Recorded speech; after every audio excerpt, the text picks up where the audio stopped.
नीलकंठ। प्रश्न 1। मोर मोरनी के नाम किस आधार पर रखे गए? मोर की गर्दन नीली होने के कारण उसका नाम नीलकंठ रखा गया। मोरनी मोर की छाया के समान रहती थी, अतः उसका नाम राधा रखा गया। जाली के बड़े घर में पहुंचने पर मोर के बच्चों का किस प्रकार स्वागत हुआ?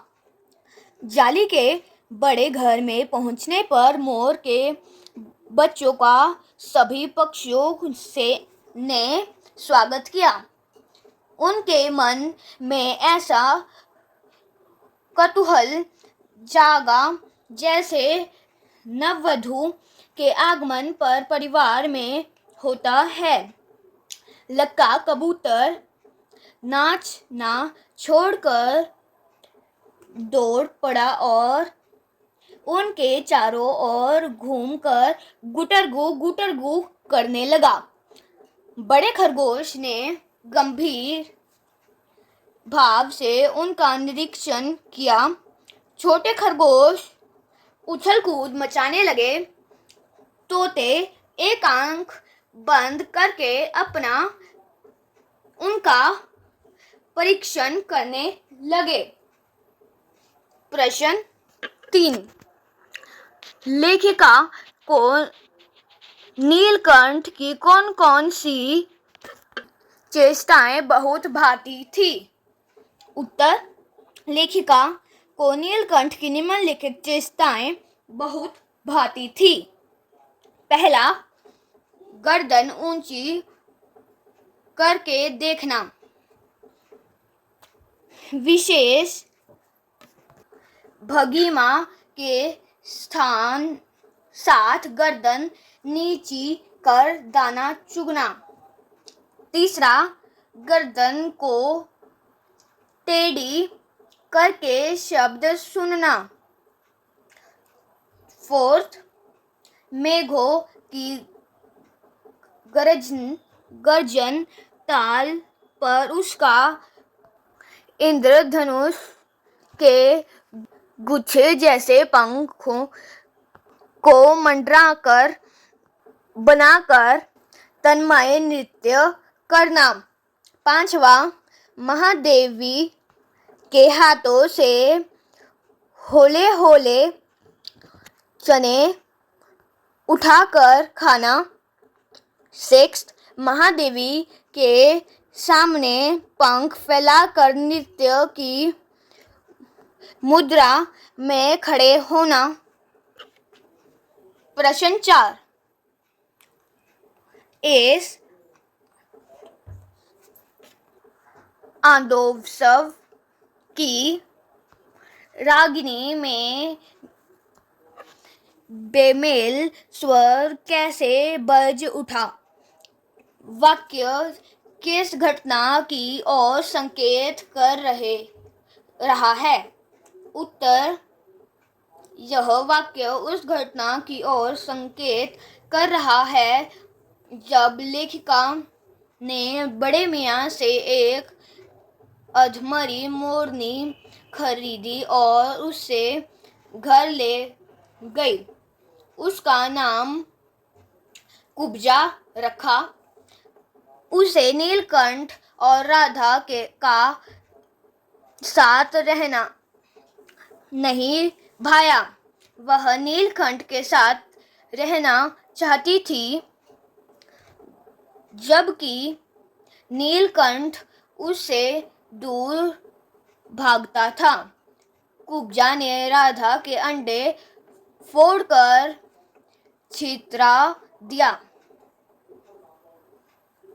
इससे नीलकंठ की प्रसन्नता का अंत हो गया। प्रश्न 5। वसंत ऋतु में नीलकंठ के लिए जाली घर में बंद रहना असहनीय क्यों हो जाता था?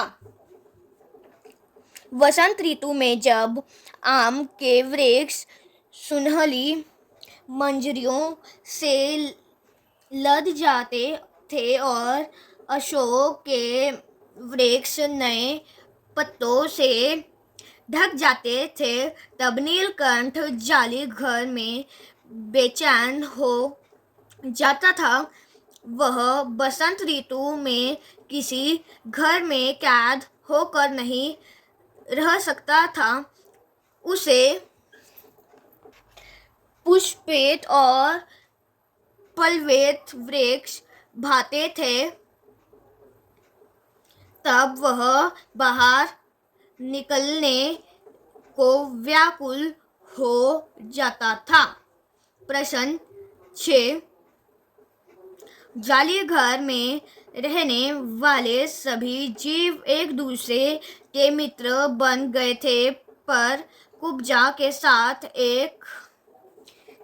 साथ ऐसा संभव क्यों नहीं हो पाया? उत्तर: जाली घर में रहने वाले सभी जीव एक दूसरे के मित्र थे। कबूतर, खरगोश, तोता, मोर, मोरनी सभी मिलजुल कर रहते थे, लेकिन कुब्जा का स्वभाव मेल मिलाप का नहीं था। वह हरदम सबसे झगड़ा करती थी और अपनी चोंच से नोच डालती थी। यही कारण था कि वह किसी की मित्र न बन सकी। प्रश्न 7। नीलकंठ ने खरगोश के बच्चे को सांप से किस तरह बचाया? इस घटना के आधार पर नीलकंठ के स्वभाव की विशेषताओं का उल्लेख कीजिए। उत्तर: एक दिन एक सांप ने खरगोश के बच्चे को पकड़ लिया। सांप ने उसका आधा शरीर मुंह में दबा लिया और आधा बाहर था।